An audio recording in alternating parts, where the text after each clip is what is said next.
Rare items in video games is nothing new to us, and From Software definitely did not shy away from the idea of putting some insane rare weapons and rare items into Elden Ring. And you've probably seen your favourite YouTubers make videos such as, this weapon does insane amount of damage and you didn't even know it existed, or this 0.00001% drop rate weapon is insane. You've probably seen videos such as that, and that got me thinking, out of all of these rare weapons and items that you can get, are they actually worth your time and effort when farming them? So, welcome to the first episode in a little series that we're going to be taking on the task of obtaining these so-called rare weapons. I've got a new character, so, you know, starting from scratch, so I genuinely have to get them, and I'll show you the farming process myself, and we'll find out if it's worth the however long it takes to get them, so you can see for yourself if you want to get it in your game. So yeah, welcome to episode 1 of Is This a Complete Waste of Time? And obviously, just quickly, if you like the sound of this little series, obviously do drop a like rating down below.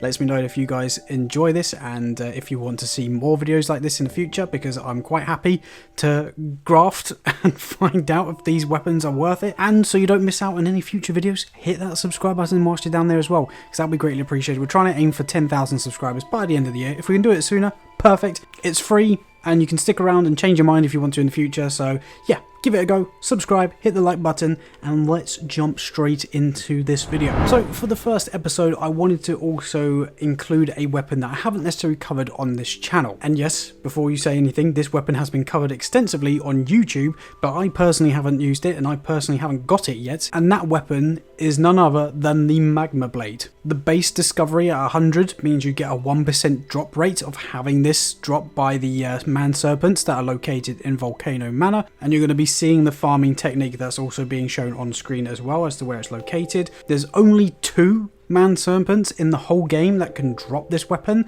so literally 1% chance of either of them dropping it, which is somewhat good odds. It means there's a chance, obviously, of you getting it in your first 50 runs, but if you're incredibly unlucky, you could spend hours, considering it takes about a minute or more to basically do one run. The reason why it takes so long is just because you have to reset the site of grace, and the elevator takes a good sort of like 15-20 seconds to go up, so there is a bit of sort of like waiting time. So I don't know, put some music on, or yeah, just sit there listening to elevator music. But the almighty reason as to why I'm making this video, is it worth that daunting task of going up that elevator about 50 times? Yes is the answer, I would say, to that question, purely on the basis that it does incredible amount of damage, which is why everyone and their nan has made a video on this weapon, because it genuinely is insane. It uses somber smithing stones to level up, so by the time that you've completed your first playthrough, you've probably got enough to get it at least to like +7, +8. I believe, again, in the gameplay you're seeing, it's a +8, so it's not even max level, and also my stats are fairly low because I've got a level 100 build.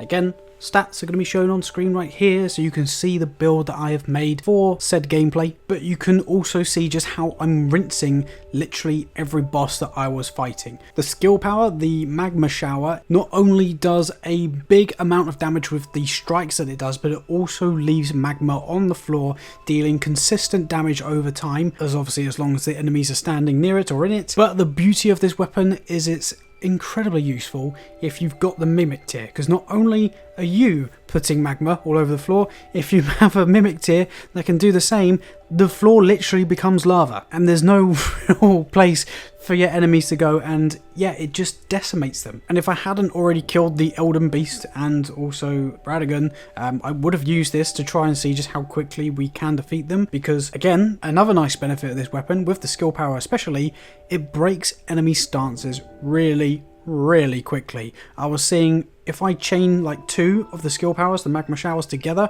I was typically breaking their poise. I'll try and show obviously a couple of examples on screen for you, but this weapon was fast-paced, incredible damage output. It was like the ultimate DPS weapon. I can't really believe I haven't used it before, mainly because I'm a scrub and I use bleed as a meta. But if you don't want to use bleed and want to use something else, use this. Go and get it. Spend the 40, 50, 60 minutes it's going to take you to go and get it, and you'll be laughing all the way to the bank with your runes in your back pocket to, yeah, just pretty much purchase anything you want and level up your character whilst everything around you burns in the lava that you leave behind. And some of you lucky sods are going to get it first time, so you never know, it might be you. Go and try and kill one of those enemies and it's most likely going to drop for you, because I am the unluckiest person in the world, so that's why it took me however long to get it. But I can guarantee about 9 out of 10 of you are going to tell me in the comments you got it first time, so well done. I'm really happy for you. But no, all jokes aside, genuinely, if you guys are looking for like a short sword kind of fast-paced weapon, get this. Just go and get it. It scales with strength. Faith and dexterity don't scale it as much, just as an FYI. Strength does about +2 each time you level up, which is why my stats are heavily based in strength, even though it's a short sword kind of weapon, because dex and faith, that is also scaled with, only do sort of like +1 and do +2 like every other level kind of thing. So definitely put your stats into strength for this if you want more damage output, and it genuinely becomes an absolute powerhouse if you do so. I just want to thank you all for the support as well. I know I haven't really made any videos in the year of 2023. Everything was a bit up in the air in my life, and we're slowly getting back on track, so I'm able to make a few more videos, put a bit more time and effort into it, and hopefully it's showing, and hopefully I'm repaying the favour of you guys showing so much support for me, and I hope this content is the sort of stuff that you would like. But yeah, Magma Sword, go get it. It's most definitely not a waste of time. Let me know how you guys get on. Let me know if you enjoy it and what sort of build you're making around it, because it'd be interesting to know. And if you've got any tips on how to use it or best builds to make for it, obviously hit it down in the comments down below. You never know, I might even pin your comment if I also use it, and it genuinely is one of the best builds. So I'll be back in the near future with another video, so hopefully I'll see you guys there. But for now guys, enjoy the rest of your days, and I will catch you later. Bye bye.